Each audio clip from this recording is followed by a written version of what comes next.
Robert Fisk, um muito conhecido jornalista britânico, focou em vários artigos também a questão do o que é agora ser um jornalista de guerra. Mas isso vocês já ouviram melhor da parte da manhã.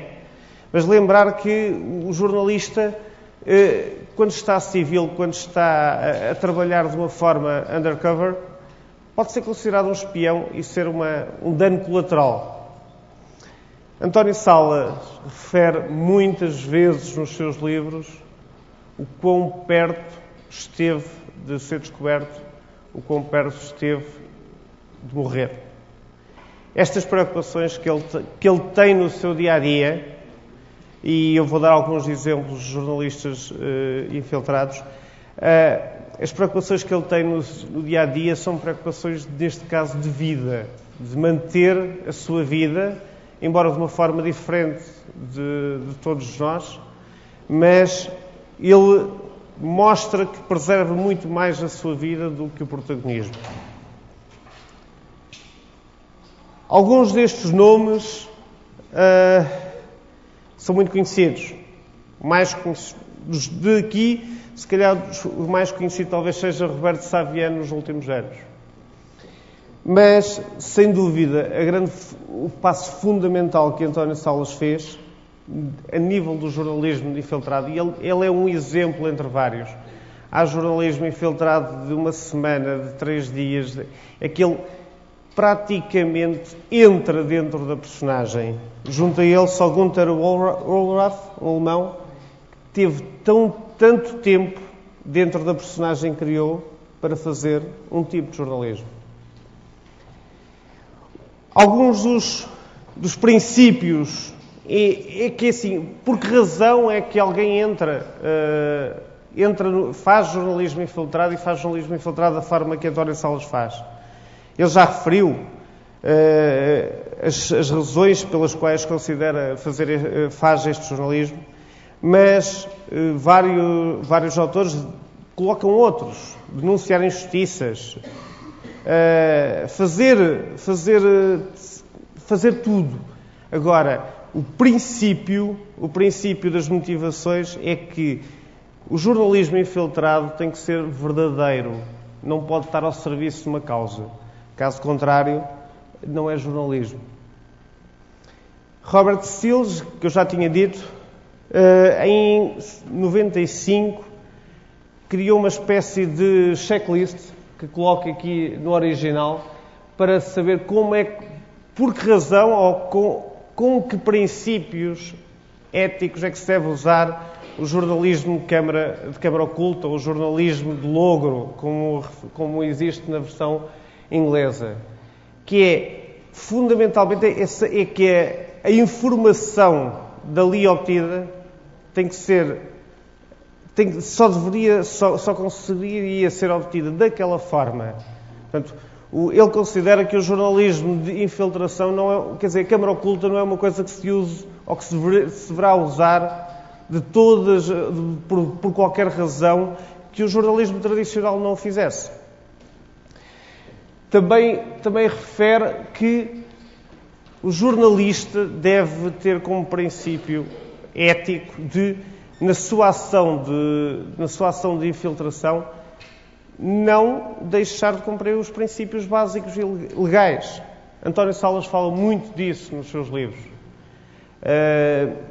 António, por exemplo, no caso do Diário de um Skin, a altura em que, para além do facto de alguém ter falado da identidade dele, a altura em que ele se sentiu que tinha que sair da personagem foi numa altura em que ele esteve em risco de cometer um crime.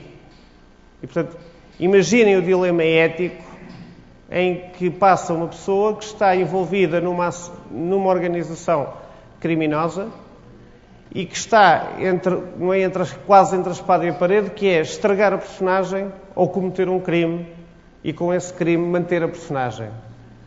António Salas, em todos os livros, tentou sempre, e ele diz que conseguiu manter essa honestidade e, com isso, conseguir viver a personagem e conseguir manter o princípio ético para poder continuar a escrever livros. Dou-vos alguns exemplos. No Diário de um Skin, ele relata uma tareia que uma das claques de extrema-direita, skinhead, do Real Madrid, dá a adversários. Diz que não participa. No ano em que traficou mulheres, e quem lê o livro ou quem vai ler o livro vai perceber isso, todas as entrevistas que ele faz a prostitutas, ele faz nas alturas em que supostamente estaria a fazer sexo com elas. Portanto, as entrevistas são feitas em momentos em que ele arriscava-se a ser, em que qualquer uma delas podia dizer: não, afinal este senhor não é um mero cliente, é um jornalista. No Palestino, os exemplos então são enormes. Ele chega a saber fazer uma bomba. Há um conjunto de tarefas que ele realiza ao serviço de organizações terroristas, mas na mesma a tentar manter a sua ética. Aliás, no Palestino, não sei se vocês chegaram a ler o livro, mas no Palestino ele chega a ser o webmaster de uma personagem, de uma figura muito conhecida do terrorismo internacional, que é Carlos o Chacal. Ele chega a ser o webmaster para melhor interiorizar, para melhor criar personagem, para estar mais dentro e para ganhar credibilidade junto dos movimentos terroristas que acompanhou. Voltando atrás, Robert Steele diz também que há óbvios princípios que não se devem seguir, ou que não devem ser essa a razão para ser jornalista infiltrado. Não é para fazer peças para ganhar prémios, não é para apenas e só chegar a um sítio que a concorrência não chegou, também não é para conseguir obter uma história com gasto de menos recursos.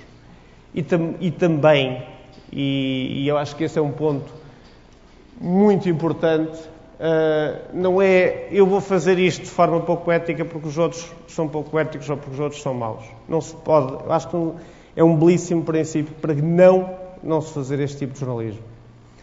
Alguns exemplos conhecidos de jornalistas infiltrados, vou agora passá-los. Portanto, como vos disse, nos tempos mais recentes, o mais conhecido é Roberto Saviano. É um caso paradigmático porque é exatamente o oposto do António Salas.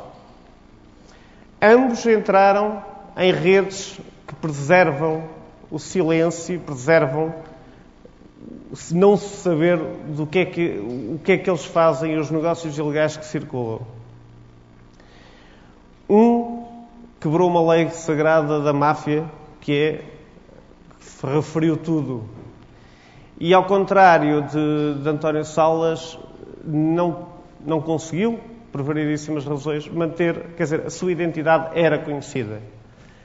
A diferença entre António Salas e Roberto Saviano é que António Salas fala para esta plateia, com voz distorcida, ninguém sabe quem é António Salas, provavelmente continua a fazer jornalismo normal num órgão de comunicação social normal espanhol. Roberto Saviano vive 24 horas sobre 24 horas com proteção policial. Há 2 anos esteve em Portugal e vocês não conseguiriam estar a assistir, porque tinham se inscrever 6 meses antes. Passaram uns testes de polícia, à entrada tudo era revistado estava o corpo especial da PSP em Santa Maria da Feira, onde ele teve a intervir. Se calhar António Salas vos diria, como disse que, obviamente, que gostaria de estar aqui, mas de certeza que António Salas dirá que não gostaria nada de estar na pele do Roberto Saviano, porque tem uma sentença de morte da mesma forma que Salman Rushdie teve.